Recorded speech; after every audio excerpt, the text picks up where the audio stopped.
ನಾನು ಕರ್ನಾಟಕದ ಮುಖ್ಯಮಂತ್ರಿಗಳಾದ ಸಿದ್ದರಾಮಯ್ಯನವರಿಗೆ ಗೃಹ ಮಂತ್ರಿ ಪರಮೇಶ್ವರ್ ಅವರಿಗೆ ಒಂದು ಆಗ್ರಹ ಪಡಿಸಿದ್ದೆ, ಈಗಲೂ ಮತ್ತೊಮ್ಮೆ ಹೇಳ್ತಾ ಇದ್ದೇನೆ. ಧರ್ಮಸ್ಥಳದ ಸೌಜನ್ಯ ಪ್ರಕರಣವೂ ಸೇರಿದಂತೆ ಯಾವುದೇ ತಪ್ಪುಗಳಿಗೆ ನೀವು SIT ಸೇರಿದಂತೆ ಯಾವುದೇ ತನಿಖೆಯನ್ನು ಮಾಡಿ ನಾವು ಬೆಂಬಲ ಕೊಡ್ತೇವೆ ಅನ್ನುವಂತ ಮಾತು ಮೊದಲು ಹೇಳಿದ್ರು.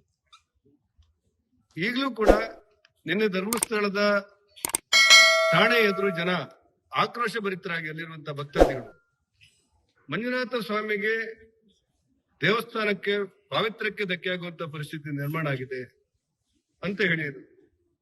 ಕೆಲವು ವ್ಯಕ್ತಿಗಳು ಯೂಟ್ಯೂಬ್ ಮೂಲಕ ಧರ್ಮಸ್ಥಳ ದೇವರನ್ನ ಅಪಮಾನ ಮಾಡುವಂತ ಮಾತುಗಳನ್ನು ಆಡಿದ್ದಾರೆ ಅನ್ನೋದು.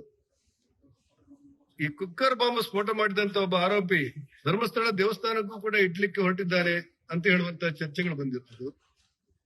ನೆರೆ ರಾಜ್ಯದ ರಾಜಕಾರಣಿಗಳು ಧರ್ಮಸ್ಥಳ ದೇವಸ್ಥಾನಕ್ಕೆ ಸಂಬಂಧಪಟ್ಟಂತೆ ವಿಚಾರದಲ್ಲಿ ಒಂದಿಷ್ಟು ಮೂಗು ತೀರಿಸಿ ಆ ಪಾವಿತ್ರ್ಯ ಕ್ಷೇತ್ರಕ್ಕೆ ಧಕ್ಕೆ ತರಲಿಕ್ಕೆ ಹೊರಟಿದ್ದಾರೆ ಅನ್ನುವಂತ ಚರ್ಚೆಗಳು. ಇದನ್ನೆಲ್ಲ ಗಮನದಲ್ಲಿ ಇಟ್ಟುಕೊಂಡು ದೇವಸ್ಥಾನದ ಪಾವಿತ್ರ್ಯಕ್ಕೆ ಧಕ್ಕೆ ಆಗಬಾರದು. ನಂಬಿರುವಂತ ಕೋಟ್ಯಾಂತರ ಜನ ಏನಿದ್ದಾರೆ, ಮಂಜುನಾಥನ ನಂಬಿರುವಂತ ಕೋಟ್ಯಾಂತರ ಜನರ ಭಾವನೆಗಳಿಗೆ ಧಕ್ಕೆ ಆಗದಿರುವಂತ ವಾತಾವರಣ ನಿರ್ಮಾಣ ಮಾಡಬೇಕು. ಆ ಹಿನ್ನೆಲೆಯಲ್ಲಿ ರಾಜ್ಯ ಸರ್ಕಾರ ಕ್ರಮ ತಗೊಳ್ಬೇಕು ಅನ್ನೋದು ನಮ್ಮ ಆಗ್ರಹ ಇರುವುದು. ಅದೇ ಸಂದರ್ಭದಲ್ಲಿ ಅಲ್ಲಿ ನಡೆದಿರುವಂತಹ SIT ತನಿಖೆಯನ್ನು ಕೂಡ ನಾವು ಸ್ವಾಗತ ಮಾಡಿದ್ದೇವೆ. ಭಾರತೀಯ ಜನತಾ ಪಕ್ಷ ಸ್ವಾಗತ ಮಾಡಿದ್ದೇವೆ.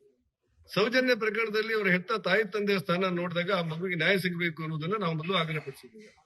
ನಾನು ರಾಜ್ಯ ಸರ್ಕಾರಕ್ಕೆ ಮತ್ತೊಮ್ಮೆ ಆಗ್ರಹಪಡಿಸ್ತಾ ಇರೋದು ಏನಂತ ಹೇಳಿದ್ರೆ, ಇವತ್ತಿನ ಕೆಲವು ಪ್ರಕರಣಗಳು, ನಿನ್ನೆ ಮತ್ತು ಇವತ್ತಿನ ಕೆಲವು ಪ್ರಕರಣಗಳು ಧರ್ಮಸ್ಥಳದ ಮಂಜುನಾಥನ ಭಕ್ತರಿಗೆ ತುಂಬಾ ಆತಂಕ ಮತ್ತು ನೋವನ್ನುಂಟು ಮಾಡುವಂತ ಘಟನೆಗಳು ನಡೀತಾ ಇದೆ. ಈ ಹಿನ್ನೆಲೆಯಲ್ಲಿ ರಾಜ್ಯ ಸರ್ಕಾರ ಒಂದು ಗಟ್ಟಿ ನಿರ್ಧಾರವನ್ನ ತೆಗೆದುಕೊಂಡು ದೇವಸ್ಥಾನದ ಪಾವಿತ್ರ್ಯಕ್ಕೆ ಧಕ್ಕೆ ಆಗದಂತೆ ಮತ್ತು ಮಂಜುನಾಥನ ಭಕ್ತರಿಗೆ ಅಪಮಾನ ಆಗದಿರುವಂತೆ ಆ ದೇವಸ್ಥಾನವನ್ನು ಉಳಿಸುವ, ಯಾಕಂದ್ರೆ ಹಿಂದೂ ಧರ್ಮದ ಬಹುದೊಡ್ಡ ಕರ್ನಾಟಕ ರಾಜ್ಯ ಹೆಚ್ಚು ಕಡಿಮೆ 33,000 ದೇವಸ್ಥಾನಗಳಲ್ಲೂ ಕೂಡ ಧರ್ಮಸ್ಥಳದ ಬಗ್ಗೆ ಒಂದು ರೀತಿಯ ಒಂದು ಸಂಪರ್ಕ ಇರುವಂತದ್ದಿದೆ. ಅನೇಕ ಮಂಜುನಾಥನ ಹೆಸರಲ್ಲಿ ತುಂಬಾ ಸ್ಮಶಾನಗಳು ನಮ್ಮಲ್ಲಿ ಅಭಿವೃದ್ಧಿ ಆಗ್ತಿರೋದು ನಾವು ನೋಡಿದ್ದೇವೆ. ಅನೇಕ ಕೆರೆಗಳ ಅಭಿವೃದ್ಧಿ ಕೂಡ ಆಗಿದೆ ಮಂಜುನಾಥ ಹೆಸರೇ ಆಗಿರುವಂತದ್ದು. ಆ ಹಿನ್ನೆಲೆಯಲ್ಲಿ ಆ ಪವಿತ್ರವಾದಂತಹ ದೇವಸ್ಥಾನಕ್ಕೆ ಧಕ್ಕೆ ಬರದಂತೆ ಸರ್ಕಾರ ಎಚ್ಚರಿಕೆ ವಹಿಸಬೇಕು ಅನ್ನೋದು ನನ್ನ ಆಗ್ರಹ.